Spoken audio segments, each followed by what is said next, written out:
Внимание! Говорит Москва.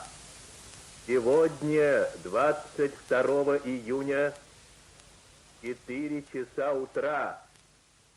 Без объявления... 1941 жылдың 22 маусым күні неміс фашист басқыншылары тұтқиылдан ашқан соғыстан сан түрлі ұлттардан құралған мемлекетіміздің бірлігі, елдің патриоттығы арқасында ғана еліміз аман қалды. Бабалар ерлігін жалғаған аталарымыз қан майданда ерлікпен шайқасты.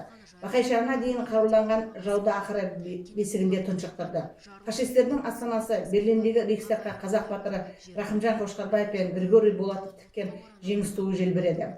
Бірақ сол кешегі сұм соғыс елімізге қаншама қасірет әкелді. Сәулетті қалалар жермен жексен болды.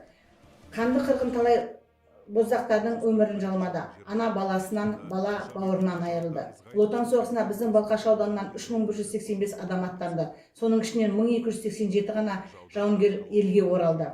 Көбісі қолынан, бірталайы аяғынан айырылып, кейбірі суықтан, денеде қалған снаряд жарықшақтарынан айықпас деп жамап қайтты.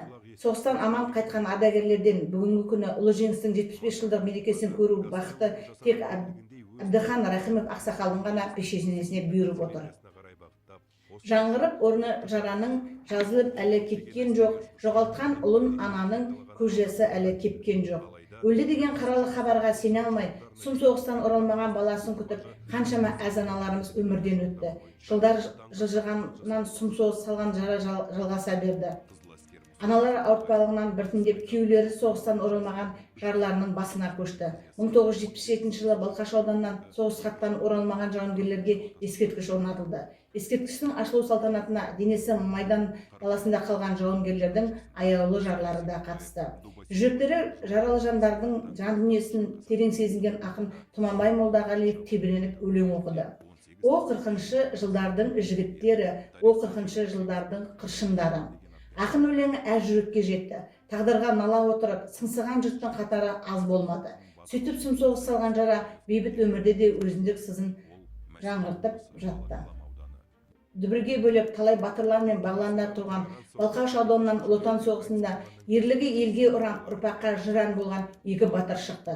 Бірі соғыс басталған алғашқы 4-ші күні жаудың артиллериясы шоғырланған, жанар-жағар майы сақталған жерге жанған ұшағымен құлап, өшпек ерлік жасаған Бақтыораз Бейсекбаев. Екіншісі қаһарман 28 панфиловшылар құрамында Москва қаласын қорғап, жауды Дубосеково разъезінен бір адым алға жібермей, ерлікпен қаза тапқан Мұсабек Сеңгірбаев. Ер есімі ел есінде. Ұлы Отан соғысында қар жастанып, мұз төсенген аталарымыздың ерлік істері ұрпаққа аңыз, өнеге мен үлгі. Оларына құрмет тұту бізден кейінгі барлық буындағы ұрпақтардың қасиетті борышы. Құрметті әріптестер, Алматы облыстық білім басқармасының басшысы Майгүл Тілеутайқызының челленджін қабыл ала отырып, осы челленджді соғыс ардагері Аманжол Исақовтың қызы, Божанов атындағы орта мектептің директоры, желтоқсан соғысының ардагері Гүлшат Аманжол қызына жолдаймын. 4 жылға созылған соғыс жеңіспен аяқталды. Аманжол атамыз қызыл туды желбіретіп, туған елін жау қолына қалдырмай, ерлікпен туған жерге оралды. Біз ата-бабамызды мақтан тұтамыз. Міне қарашы, бүгін біз жеңістің жарқын күнін бейбіт өмірде